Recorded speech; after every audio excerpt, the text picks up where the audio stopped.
Welcome, everyone. We're so excited for today's webinar, Planning Ahead, Your 2025 Small Business Healthcare Roadmap. We know it is a busy time of year, so we are just so thrilled that you're going to be spending a few minutes with us at the end of the year. And so we're going to let folks, as they're starting to join the Zoom, start to file in, but just know you are in the right place for the webinar, and we're so excited because we have some amazing speakers lined up today to really provide some key information. While we're letting everyone start to file into the Zoom room, if you could actually let us know who you are. It's really helpful for us as we're hosting events to just know who's here. So if you could use the chat button and let us know your name, the name of your business, and where in the world that you're dialing in from. That would be great. And we're just going to get started here in just 1 minute. But just welcome everyone, and please feel free to introduce yourself. As I mentioned, this is the Planning Ahead Your 2025 Small Business Healthcare Roadmap webinar. And so we're going to get started right now. Before we do that, just a few pieces of webinar etiquette. I know folks are starting to introduce themselves in the chat, which is great. We will have time for question and answer later on. I know people may have a lot of questions when it comes to healthcare. And so please be sure to use the Q&A button and ask those questions. We'll be monitoring it throughout today's presentation. Know that today it is being live streamed on LinkedIn and recorded. We'll share this back out with you afterwards so that you're able to rewatch it and take all the wonderful insights from today's speakers with you. And then finally, just please do not share any personal information in the Q&A function, just because we know there's a lot going on. So again, if you have not introduced yourself via the chat, go ahead and do that right now. But before we get started, and I pass it over to Christy Martin to really kick us off as today's first speaker, I do just want to take a second to say thank you to so many of the wonderful partners that you see listed on your screen here for helping spread the word about today's event and for being great partners and making sure that small businesses all around the country have the information and resources that they need to be successful. And so it is with my great pleasure to introduce the wonderful Christy Martin from Public-Private Strategies to kick us off today and provide some opening remarks for small business owners to be really thinking about all the things they need to be thoughtful as it comes to their healthcare choices in 2025. And so, Christy, it's my pleasure to turn it over to you. Thanks, Colin, and thank you to everybody for helping to spread the word. I'm really excited to talk to you about, what's in store for 2025 and maybe what might be on your mind or on consideration that you should be thinking about as you're thinking about healthcare, both for yourselves or also your employees. So just to kick off, I think that there's a lot of spend that's going on in DC right now. I think, if you turn on the news, it seems like there's a lot of things that could or couldn't happen at the end of the year. But I think the most important thing to try to really think about and realize at this point in time is, as of right now, health policy is pretty much set for the next year. And so there's not going to be a ton of that's going to be changing in terms of, Marketplace or the Affordable Care Act, or even, related to some of the stuff that is going on to Medicare, which I know that Xavier will get into. I think that what you're going to end up seeing is maybe next year for open enrollment, there won't be nearly as much outreach or engagement. It might be a little bit harder to find an assister or a navigator to help you navigate the marketplace plans. And the biggest issue really for next year is going to be whether or not the enhanced premium tax credits that were extended as part of the pandemic American Recovery Plan, if those are extended after next year. They're actually set to expire in 2025. And so I think that one of the things is whether or not those will be extended. And they really do help people to afford coverage on the marketplace plans. So in terms of thinking about, anxiety about things that are changing, there's not a lot that's going to change, but there could be a lot of conversations about what might change in the future after 2025. The most pressing will be what happens to the enhanced premium tax credits that are currently being offered for marketplace plans to people who are eligible.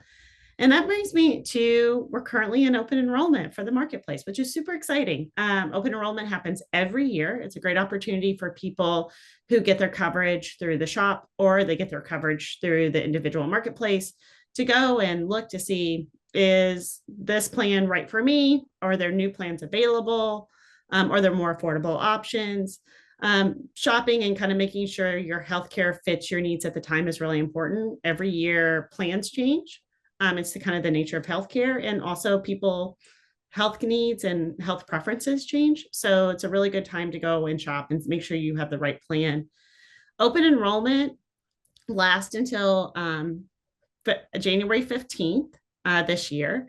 And so if you had re-enrolled or if you had enrolled before December 18th, then was yesterday, then you have coverage starting on January 1st. If you enroll or after the 18th of December, then before the January 15th, then your coverage will start February 1st. And it's really important to go and look for affordable options. There's a couple of things in particular I want to point out. One, a lot of people can get plans on the marketplaces that are $10 or less per month, thanks to the premium tax credits. So it's always good to see if you are eligible for those, or if your employees happen to be eligible for those, to go in and see, what options you have available. And you can always get help through the marketplace call center. You can get local assistance, as I mentioned, through the navigators or agents and brokers who are qualified to help with the marketplace as well as the shop. And the best place to really go and find assistance is going to healthcare.gov/find-assistance. And there you can figure out if you need to get assistance from CMS or the marketplace directly, or if local assistance might be best for you. Another change that's really important for this year is that DACA recipients are now eligible for marketplace coverage, including the enhanced premium tax credits. So if you have people that who are DACA recipients, then making sure that they know that it's open enrollment right now and they have a great opportunity to maybe go and get an affordable plan. That's really going to be essential to helping people get covered and get access to their health care. So that's something to kind of keep in mind. The other piece that I want to mention today is that small businesses are able to enroll either directly with health insurance plans for shop plans, or they can go to the shop working through an agent or broker. Again, going to that find assistance on healthcare.gov can help you get connected to resources so that you're able to do that. And there's a lot of things to consider when you're looking for health coverage. It's not only the cost of the monthly premium, but what is the deductible, the overall cost sharing that will be applied throughout the year. Does the plan include access to prescription drugs that you need access to? Does it include access to doctors that you already have or doctors that you think you will need to see? And so really looking through and comparing options is important. And I think as you think about that for people that work for you, if you're an employer, also taking into consideration what they might need, because like I said, it can change from year to year. And so each year it's a good opportunity to kind of do a reset and say, oh, is this plan meet the needs that I currently have? I want to spend a little bit of time talking about some specific options for small businesses that would be cost saving or cost effective, or could be for people. I'm just pulling up my notes for people who are qualifying as small business. So the first one I want to mention was the qualified small employer health reimbursement arrangement. So certain small employers, and those are generally those with less than 50 employees that don't offer group health plan already, can contribute to their employees' healthcare costs through a qualified small employer health reimbursement arrangement. And remember, this is not like a traditional group health plan. This is a separate tax advantage account that you can set up for your employees to reimburse them for certain healthcare expenses, like if they're buying health insurance and coverage on their own, or even certain qualifying medical expenses. And really, it's to help them maintain minimum essential coverage, And this is when we talk about minimum essential coverage, we talk about the plans that are available on the marketplaces for part of the Affordable Care Act. This is really a defined contribution model, so it helps to keep healthcare costs stable, and it can also give flexibility to your employees if they want to use it, so that they can go and purchase the plan that best fits their needs, because everybody might have a little bit different needs. And then the small businesses can decide what they contribute. So you can decide how much you want to contribute up to an annual maximum. And in many states, these types of reimbursement arrangements for qualified small employers allow the small businesses to provide their employees additional plan choices without really having to manage a group health plan. So it makes it a little bit administratively simple for them to do it. And you can provide your employees with an option for a reimbursement arrangement at any time during the year. You just have to give them 90 days written notice before the beginning of each plan year to do so. So there's a lot of advantages to this one. In addition to that, there's also individual coverage health reimbursement arrangements. These are available to any size of employer. And similar to the one I just talked about, you can contribute healthcare costs, and they're not a traditional health plan or health insurance plan. This allows, as I mentioned before, to contribute to employees' health expenses on a tax advantage basis. And they can get reimbursed, as I mentioned, for premiums and qualified medical expenses. The difference between the qualified small employer health reimbursement arrangement and the individual coverage health reimbursement arrangement is about who's eligible. So what size of employer, and also how much you can contribute as an employer to your employees. The individual coverage health reimbursement arrangement does not have a maximum limit like the qualified small employer. So that's really a key difference. If you want to contribute more, then the individual coverage health reimbursement arrangement may be the better choice. And as I mentioned, this is a defined contribution model. So it's really about managing cost and making sure costs are stable over time. And they can also be extended for dependents as well to offer to them. So it's really, it gives you a lot of options to offer if you're not interested in offering a more traditional health plan, or find that you may have a situation where employees would want to have more flexibility and choice in what their health insurance is. The health reimbursement arrangements can be really good options for you in terms of offering health benefits and financing options.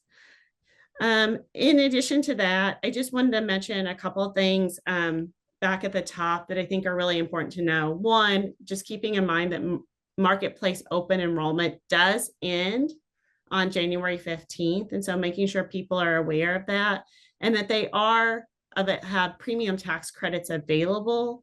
And a lot of people will qualify for those. Currently, about 4 out of 5 people who go shopping on the Marketplace for an individual market plan do qualify for a enhanced premium tax credit.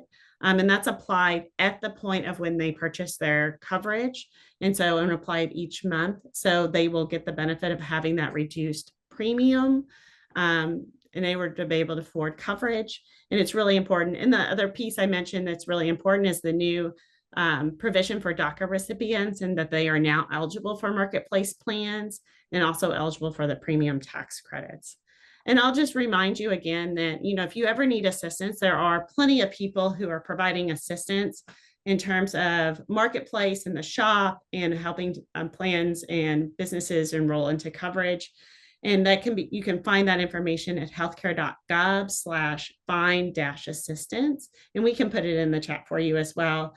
There they have information on how to reach the call center directly, how to connect with CMS, who administers the federal marketplace, information on how to connect with states who administer their own marketplace and facilitate their own enrollment.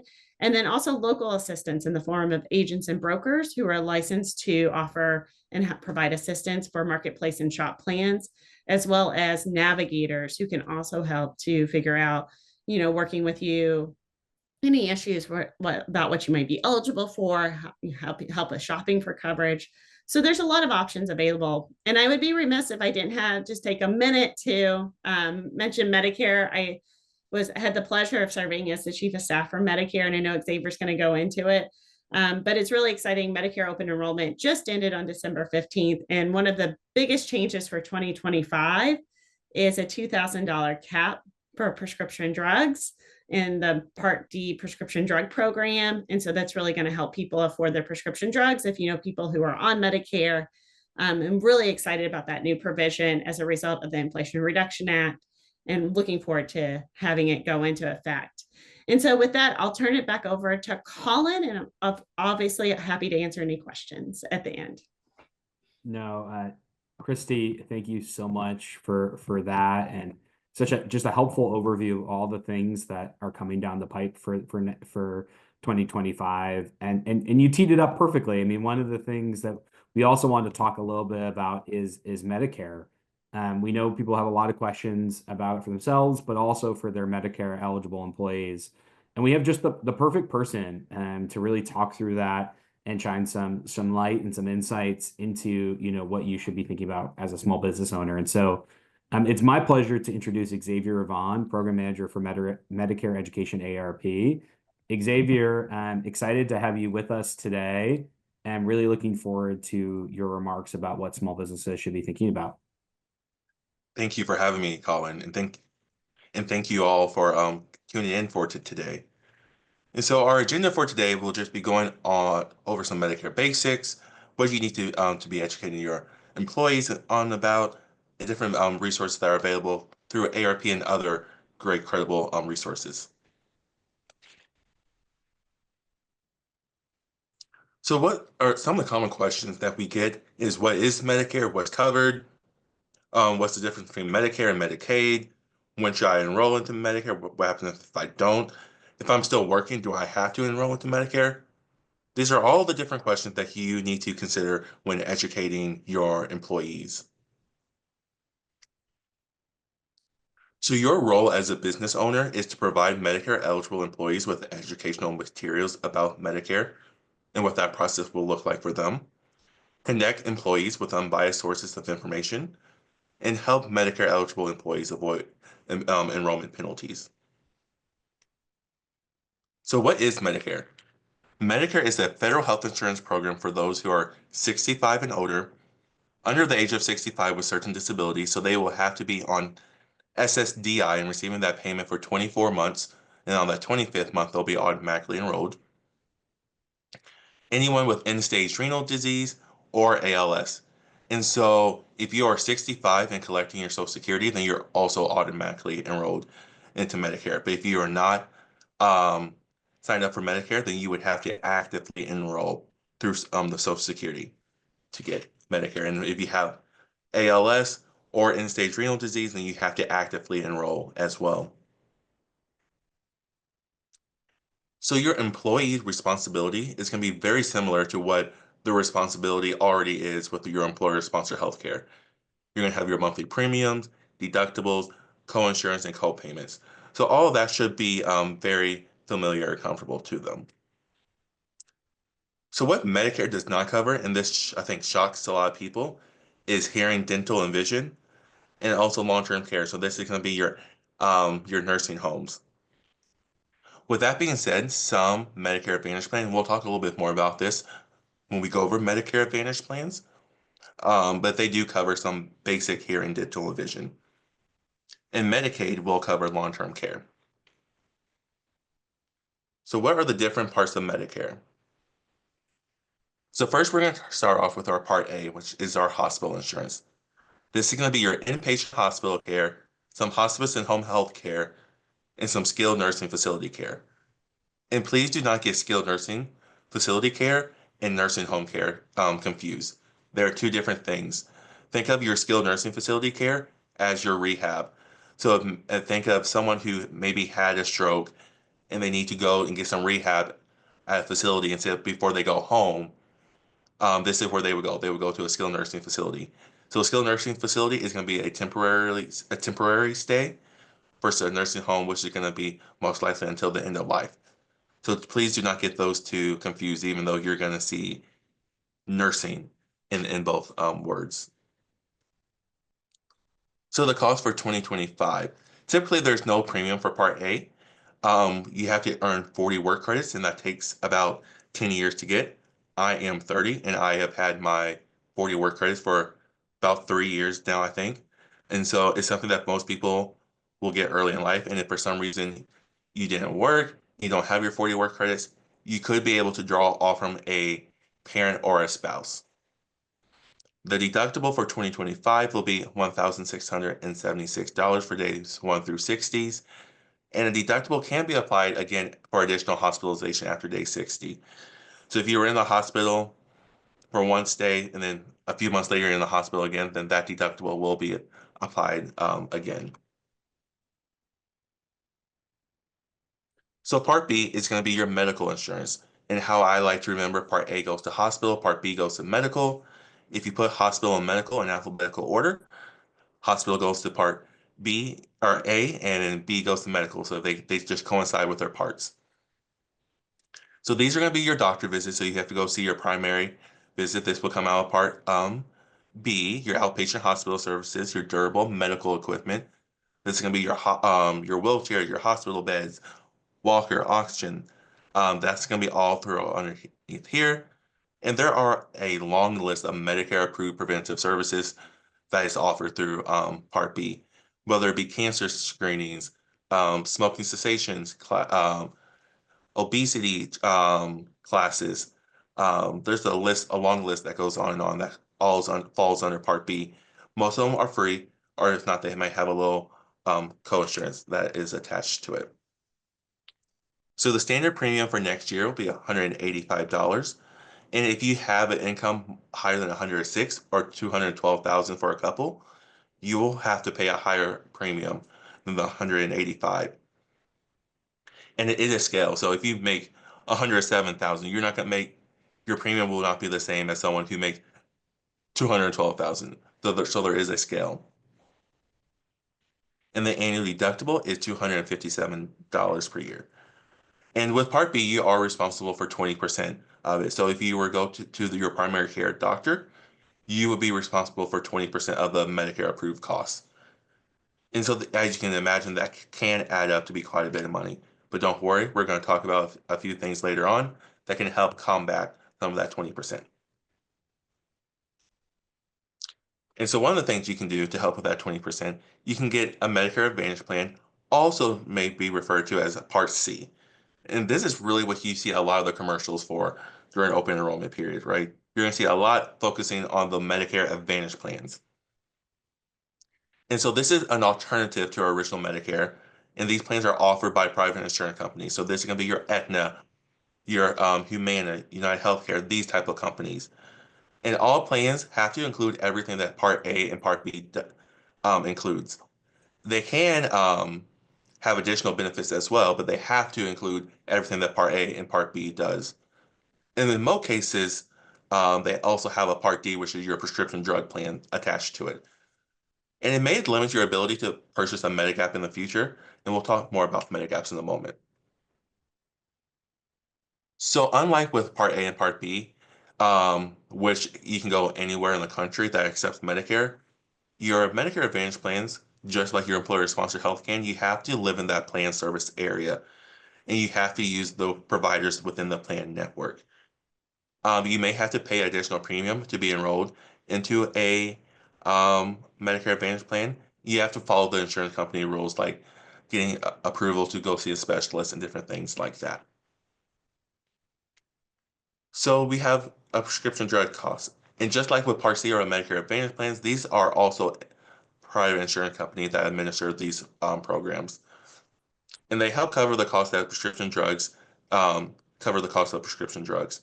The crazy thing is that this is actually a fairly new program that's been around for just under 20 years when Medicare got put into law in the 60s. And a little fun fact, Medicare got signed into law in Missouri, which is my home state, so I always have to let that little fact be known. And Harry S. Truman, Missouri's only president, was the first person to receive his card. So in 2025, people enrolled to Medicare may pay a monthly premium, co-payments and co-insurance, and an annual deductible up to $590. And people with higher income may have to also pay higher Part D premiums. And this chart really is a nice visual to illustrate what we just kind of went over. So you have your original Medicare, which is going to be your A, B, and your D, even though Part D, unlike with original Medicare, A and B, which are required, Part D technically is optional, but it's also important to know if you don't sign up when you're first eligible, then you will have to pay a penalty. So even though it's optional, you probably want to sign up for it when you're first eligible, if you don't have to pay that penalty. And then we go into the Medicare Advantage plan, which kind of combines and bundles. In this day and age, we love a good bundle deal. Your A, B, and D together. So original Medicare, you're gonna have your fee for service. It's gonna be your Part A and Part B. And you can go to anywhere in the country that accepts a Medicare. You also may hear it as accept assignment, and you can choose to join a Medicare prescription drug plan. So Medigap, or you also may hear that referred to as supplement or supplemental insurance policy. And it does exactly what the name suggests. It helps fills in the gap or supplement what original Medicare does not cover. Um, and so, or pay for, I should say. And so this is also ran by private insurance companies. It helps cover some deductible, co-insurance, and co-payment. And it does not work with a Medicare Advantage plan.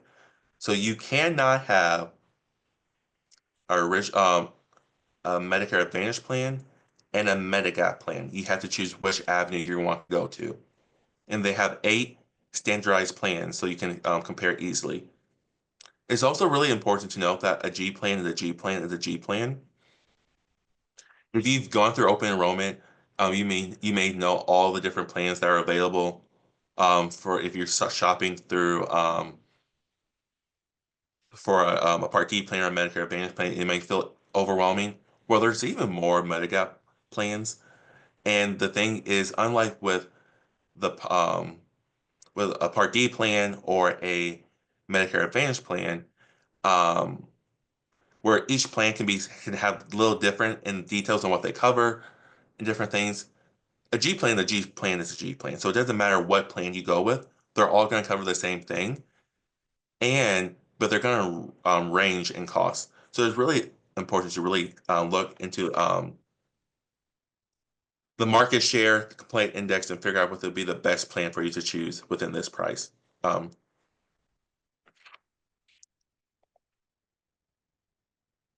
So it's important to buy a policy within the first 6 months of enrolling into Part B. You have to pay a monthly premium, and it does not cover prescription drug costs or any additional benefits like hearing, dental, and vision. So, as Christy, we kind of mentioned earlier, there has been a lot of improvements when it comes to Medicare over this current year and next year. And so some of those things that we want to make sure that you're aware of, that insulin is now available for $35 per month for the covered prescription. Now, with that being said, not every insulin is still covered by every plan.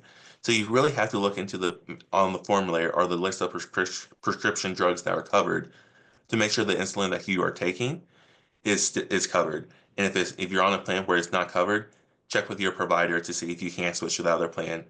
Or there are some avenues where you can maybe switch your plan throughout the year if you qualify for a special enrollment.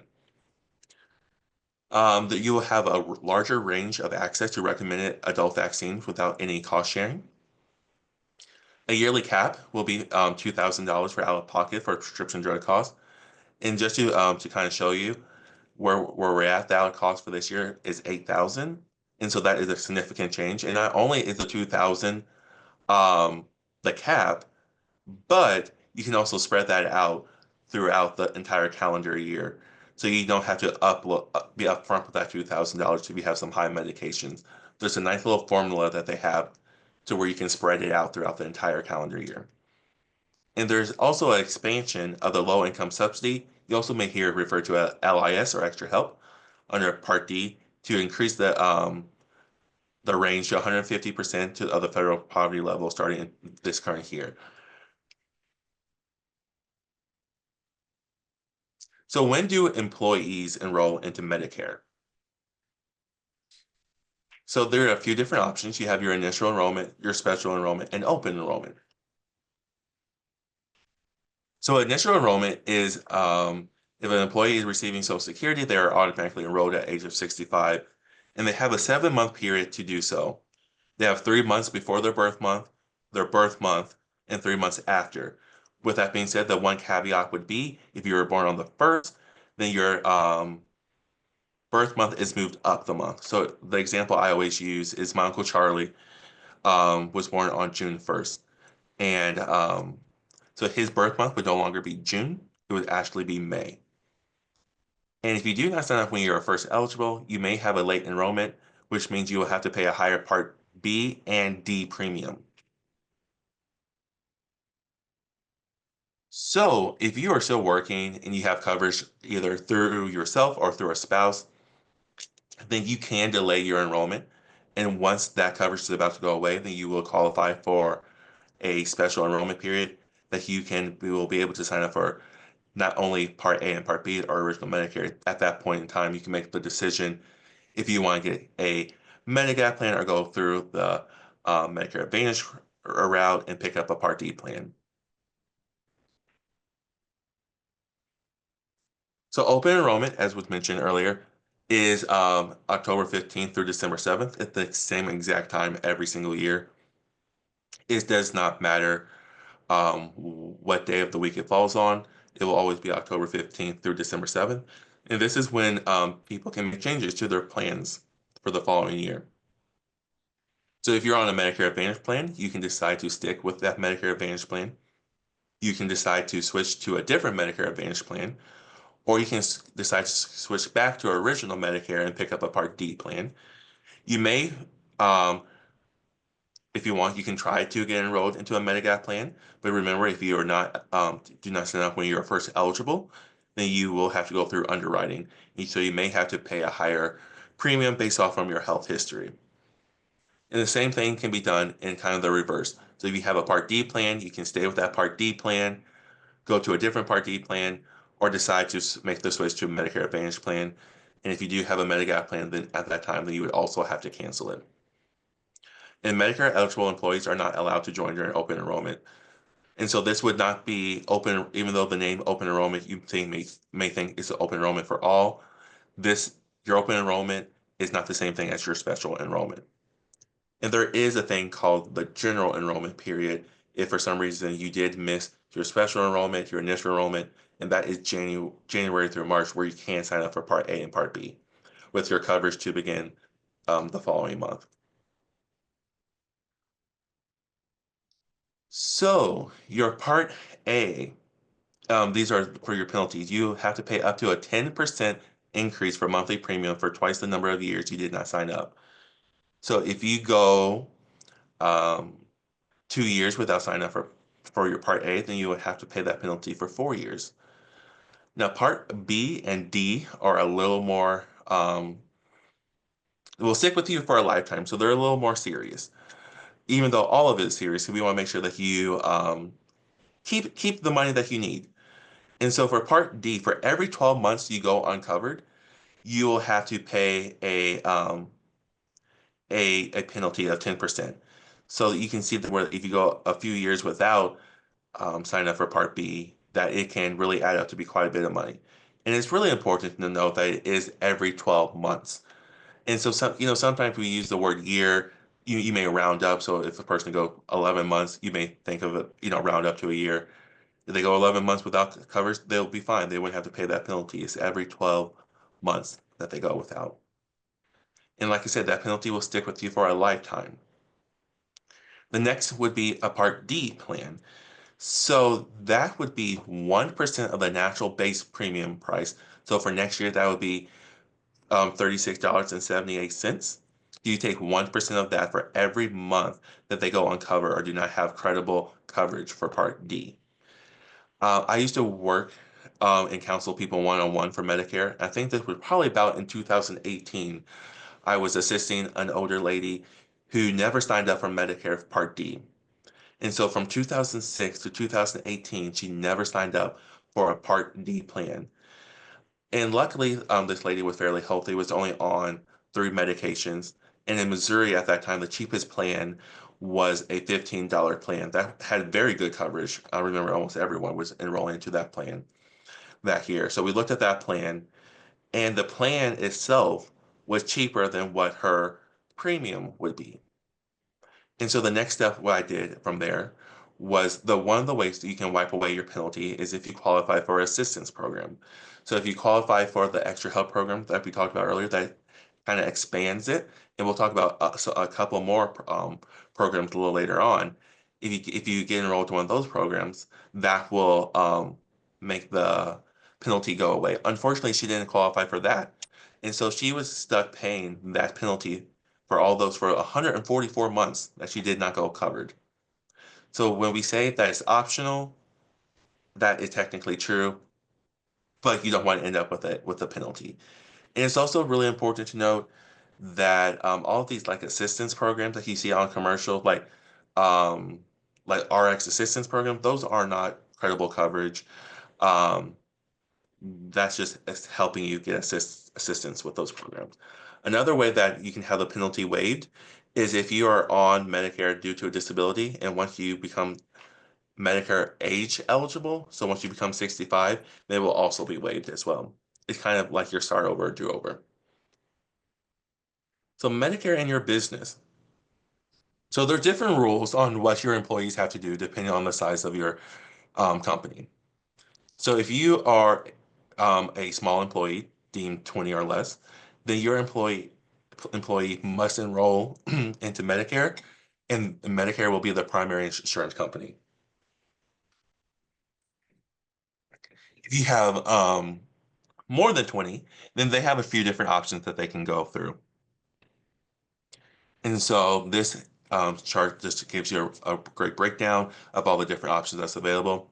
With the small employees, they have to enroll into Part A and Part B during their initial enrollment period. But a large employee, they have the options. A, they can also enroll during their initial enrollment period. They can do the hybrid method. Since remember, we paid in, we have our 40 work credits. Our Part A is free. So you can enroll into your premium free Part A and then delay your Part B enrollment based off from when you retire and lose coverage through your employer.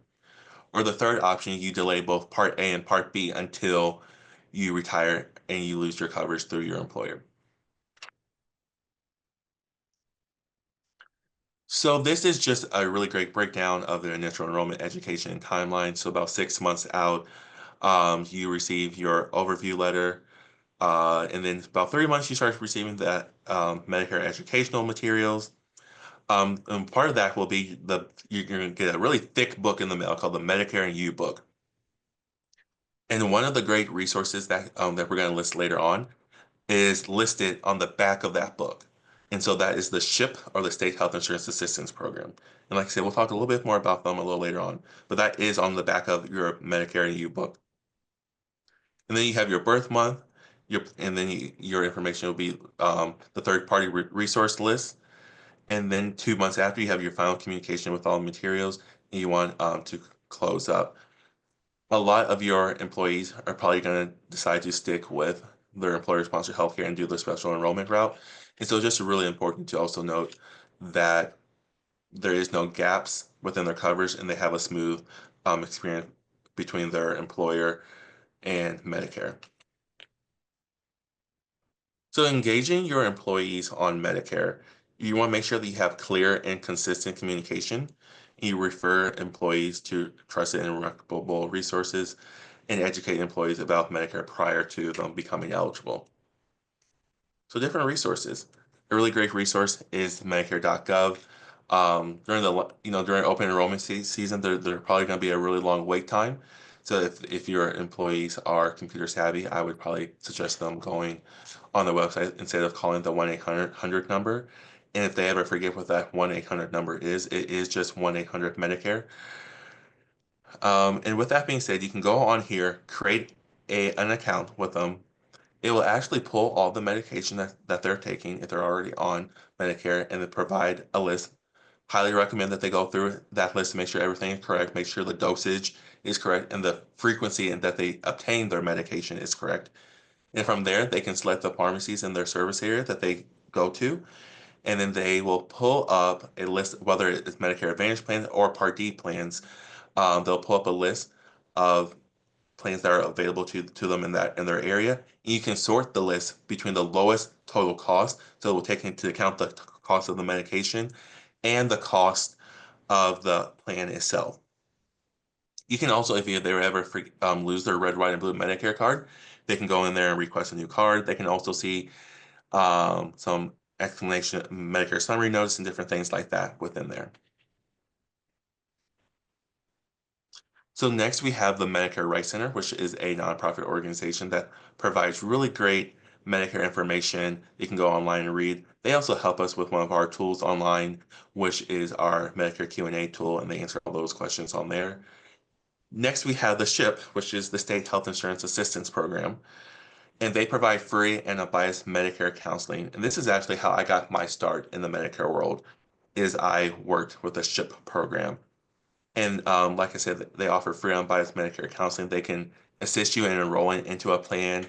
They'll screen you for, see if you qualify for any assistance program, if you need help with filing an appeal, if you need help just enrolling into original Medicare. They're really there to help you. They're out there in your community. These are people that are based within community organizations, whether in hospitals, so they could be in a hospital, they could be in an area agency on aging or a senior center, they could be in your local churches. They are just all over the place within the community, providing this great help. And this is the resource that is on the back of the really thick Medicare and You book that you get every single year. And this is their general 877 number. But if you go on their website, you can get the information for a specific state in their hotline. Or if you call this 877 number based off from your area code, you'll be redirected to your state. Next, we have arp.org/Medicare, and this is like our Medicare landing page. So this can have all the latest articles that we have, all the different resources and tools that we have available to consumers. Next, we have our Medicare enrollment guide, which is a free online resource where you can do a quick view your situation, see where you're at, or you can explore your guide and go and read different articles, watch some videos to get a deeper understanding of this. And a new tool that will be released next year in January, and which we'll then add into these slides, is we're kind of doing a phase 2 of this tool, and we're launching a new program called ARP Navigator : Medicare Initial Enrollment Guide. And so Medicare Initial Enrollment.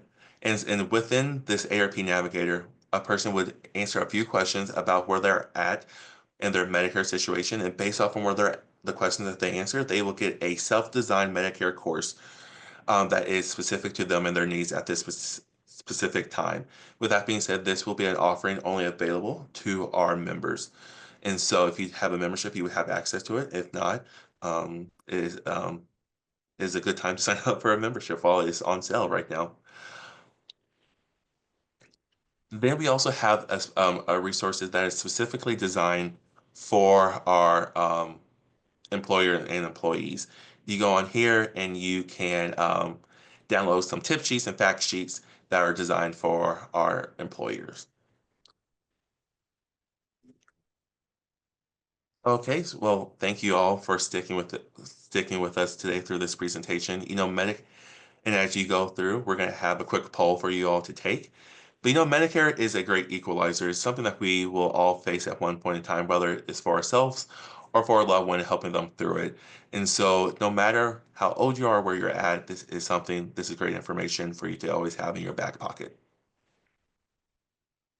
I agree, Xavier, and thank you. I know it's a lot to unpack. It's a lot for folks to learn about what Medicare is, how it can impact them, but also how it can impact their employees, and what as good and really forward thinking business owners they're able to do. So we're giving folks just a little bit more time to fill out the poll, but I know we have a few questions that have come through the chat and the Q&A. I'm gonna welcome in the wonderful Christy Martin, who helped give us that great policy brief at the top, to join us for that. So if you haven't already, go ahead and put your your questions in the chat or in the Q&A, and we'll be able to find those. But just to get started here, it looks like Christy got a question for you, which is very exciting, from Heather, who said, our company insurance plan expires in April. We want to switch to each employee to get their own policy where we reimburse to a specific amount. If the marketplace closes on January 15th, does this mean we have to choose by January 15th? What about the other policy from Jan to April? Does that make sense? Any clarifying questions there, or any advice or kind of thoughts you would have? Yeah, and it's a great question. I think it also shows how complex, health insurance can get and how easily it can get confusing. So your plan is ending in April. And so what is going on right now is the annual open enrollment period. So think about it as like, this is when the door is wide open for everyone. And a lot of times people who are on a calendar year plan, so that meaning their coverage starts in January 1, they're the ones typically coming in for open enrollment and making changes. Your plan year is a little bit different. So it looks like your plan year is later in the year. So what I would suggest is, as I mentioned, if you want to switch to something like a health reimbursement arrangement, you need to give your employees a 90-day notice.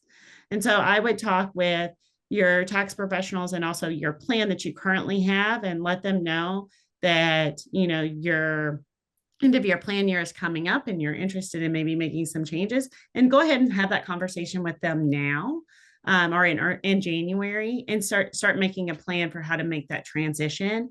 And if you've worked with an agent or broker in the past, going back to that agent and broker could always be helpful and useful. But it's really, you're in a situation that's a little bit different than the annual open enrollment period. You have a different coverage year is what it's called. And so, but I don't think it's too early to start thinking about, if you're wanting to make a change, what are those changes? Because you will have some notice requirements to let your employees know that there might be a change coming. Oh, Christy, very, very helpful. And jumping on that a little bit back to Xavier, I know you talked a little bit about the initial, open, special. It's just like so much information. Could you just set the stage again for those three buckets? That Chrissy already talked a little bit open, but the other ones I think also will be helpful on the Medicare side. Yes. As Colin said, there's a lot of open initial, there's a lot of periods that are available to a person who's on Medicare. So the first one that they would be eligible for would be their initial enrollment period, which is a 7-month period that they would have available to them when they are first new to Medicare at the age of 65 or coming on due to a disability. And so think of your 25th, if you're on disability and receiving SSDI, think of that 25th month as your birth month in this equation, in this situation. And so you would have 3 months prior, your birth month, and then 3 months after to get enrolled into Medicare and figuring everything out.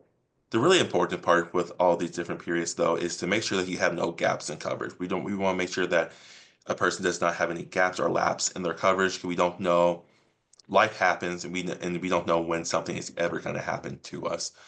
And then from there, every year you have your open enrollment period, which is October 15th through December 7th. And this is when you can shop around for your Medicare Advantage plans and your Part D plans. This is not a time to shop around for your Medigap plans. And something that I did not mention earlier, whereas your Part D and your Medicare Advantage plan and your A and B, which is all kind of regulated and administered at the federal level, your Medigaps are going to be regulated at the state level. So each state is going to have slightly different rules that the person will have to keep in mind. And some of those rules makes it a little easier to shop around and after your initial enrollment period, and some of those things are going to make it easier where you can shop around year after year as well. So it's just really dependent on what state you're in. Next, you have the general enrollment period, which is if you miss your initial enrollment period, you still need to sign up for Medicare. This is January through March, and then you would sign up for your A and B for coverage to begin the first of the following month. It used to be you had to wait several months, and so I'm very happy that they changed that rule around. Also, we have the Medicare Advantage open enrollment period, which is also January through March. So if you are someone who's on have a Medicare Advantage plan and you, for some reason, maybe didn't shop around during open enrollment period, or maybe or maybe you did and that plan just is not working out for you. During this time, you can shop around for a different Medicare Advantage plan or go to a Part D plan. Also, if you are still working and you decide that you would want to retire and you're going to lose your employer-sponsored health care, then you're going to qualify for a special enrollment period. And that is, I believe, an 8-month period that the person has when they are leaving. There's also a lot of other special enrollment periods. So, example, if you're going to a nursing home, you would qualify. If you move, you can qualify for a special. If you move to a different area, if there's a natural disaster, is also a special enrollment period. So there's a lot of different special enrollments that a person can qualify for. Also, if you have an assistance program, if you are an extra help, you can also make changes more frequently than someone who does not have an assistance program. So those are all of the programs. That, you know what I was thinking when you were so expertly telling us all on the phone about this, how important it is to have good resources that people can reference, because it is confusing and complicated and it's hard to keep all these different tracks. And so I know you mentioned a few. Is there one or two, if you're just like, too long, didn't read, if an employee comes to a business owner with questions about Medicare, is there a place that you're like, you just go here? Where would that be? Yeah, so if a person needs kind of that one-on-one counseling, I would recommend them going to the SHIP or the State Health Insurance Assistance Program to get that really great um, education from them. Like I said, that's where I got my start. I may be a little biased, but I also know the great work that they do, right? We still work with them here at ARP, and a little known fact is the SHIPs are actually born from the ARP state offices. And so it ties nicely together. But if you need some general information, like something like some tip sheets or different things that you can hand out and just kind of put it in part of your portfolio, we have those tip sheets available on arp.org. And a new thing that we're developing is every month next year, and this isn't employer specific, this is just Medicare specific, is that we are releasing new tip sheets every single month starting next year. And the tip sheets will be available in not only English, but in Spanish and Chinese. Um, and so next year, I know the first couple are going to be just an infographic that kind of goes over the different routes that a person can take with Medicare. Um, there's going to be one over different assistance programs that a person may be eligible for, because that's really important. Um, that was my job when I worked at the ship, was I was the MIPA person, right? So I specifically focused on assistance programs. Um, and then if there's like a health month, so we're gonna have one on diabetes during Diabetes Awareness Month and different things like that. So we're tying not only Medicare into it, but also working within some different public health avenues as well to kind of tie it all together. No, that's fantastic. And Xavier, I have one more question for you, and then Christy, I have a final question before we loop up with or finish up here, which is, Xavier, if there's one thing you want people to take away from today about Medicare and things that they need to do, what would it be, and what would you want people to really take home? What I would really like to take home is make sure that you sign up when you are eligible and know your deadlines and due dates to make sure that you don't have any penalties. Because for most people who will be assessed a penalty, these are going to be with you for the rest of your life. And so I want to make sure that no one has a penalty, and I want to make sure they get the best coverage that they can get at that time. And Christy, as small business owners are looking out to 2025 and thinking about all the things on their plate, I know healthcare is not always the most fun and thing that a small business owner has to be thinking about, but there's real opportunity and there's ways to make sure their employees are have the coverage that they need. What's one thing that's on your mind or you would encourage folks to really take away from today? I would say don't be intimidated to ask for help. I think this applies both in the Medicare space and in the private insurance space. And Xavier talked about the SHIPs. It's very similar. The shop marketplaces are great resources. Healthcare.gov is a great resource. The call center that is run by the marketplace is phenomenal, and those people are happy to help. Similarly, navigators, agents, brokers, find someone that you can just go to and maybe ask those very direct questions. And there's no question that is silly. Like, I think a lot of people feel like, well, I should know this. No, it's complicated. It's hard. I've been working in this for 20 plus years, and I still have to look things up or go and ask people questions. So, I think don't be intimidated to ask for help. And there's lots of resources out there to help people. And then I think the other thing I would just stress is every year things change. Every year people change, plans change. There's a lot of healthcare is unpredictable by nature. And so when these annual open enrollment periods come around, whether they're for the marketplace or for Medicare, and like you yourself should take a chance to be like, you know what, I'm going to see if this is what I'm doing right now is the right fit for me, and because it could change. And I think encourage your employees to do the same. Make sure they're checking in with their health and checking in to make sure their coverage fits their needs every year. It's just a good piece of information that an employer can provide, and to make sure that the people that are working for them, and a lot of times they're like extended family, are as healthy as they can be and have what they need going into the year. So, that would be the two pieces of advice I would offer. But really understand that, this is all complicated and it can be really quite intimidating. Amazing. Well, I have, every time I spend time with Christy and every time I spend time with Xavier, I feel like I've learned something and really grown, because this is still an area that I'm learning as well. And I'm sure everyone on the line also was able to pick up a few nuggets. And so thank you to everyone for joining us today. And I wish everyone a wonderful and happy holiday. We've mentioned it live and via the chat, but we are sending this out, this recording out, so you'll be able to have access to it. We'll have links to all the things that Xavier mentioned, and some other resources that we think might be interesting to you. And don't hesitate to reach out to us. So, we really appreciate your time and joining us today. So thank you, Xavier. Thank you, Christy. And thank everyone else. And I hope everyone has a wonderful holiday and a happy new year. So thank you.